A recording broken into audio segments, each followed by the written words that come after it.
Tingnan mo ang lupa at langit. Parang patag lang, di ba? Kung bilog ang mundo, ba't hindi natin makikita ang kurba? Ang patag na mundo ay naniniwalaan ng mga tao. Mula sa eroplano at tuktok ng bundok, palaging patag ang nakikita. Kaya ang tanong, ba't hindi natin nakikita ang kurba? Ang mundo ay napakalaki.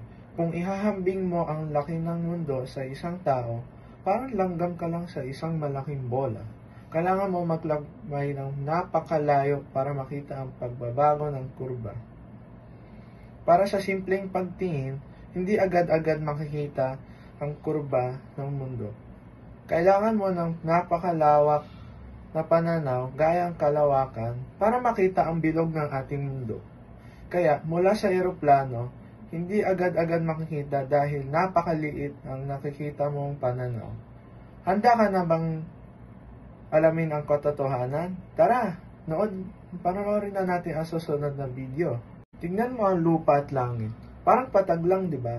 Kung bilog ang mundo, ba't hindi natin makikita ang kurba? Ang patag na mundo ay naniniwalaan ng mga tao. Mula sa eroplano at tuktok ng bundok, palaging patag ang nakikita. Kaya ang tanong, ba't hindi natin nakikita ang kurba? Ang mundo ay napakalaki. Kung ihahambing mo ang laki ng mundo sa isang tao, parang langgam ka lang sa isang malaking bola. Kailangan mo maglakbay ng napakalayo para makita ang pagbabago ng kurba. Para sa simpleng pagtingin, hindi agad-agad makikita ang kurba ng mundo.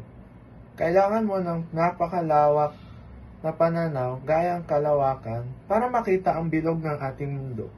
Kaya mula sa eroplano, hindi agad-agad makikita dahil napakaliit ang nakikita mong pananaw.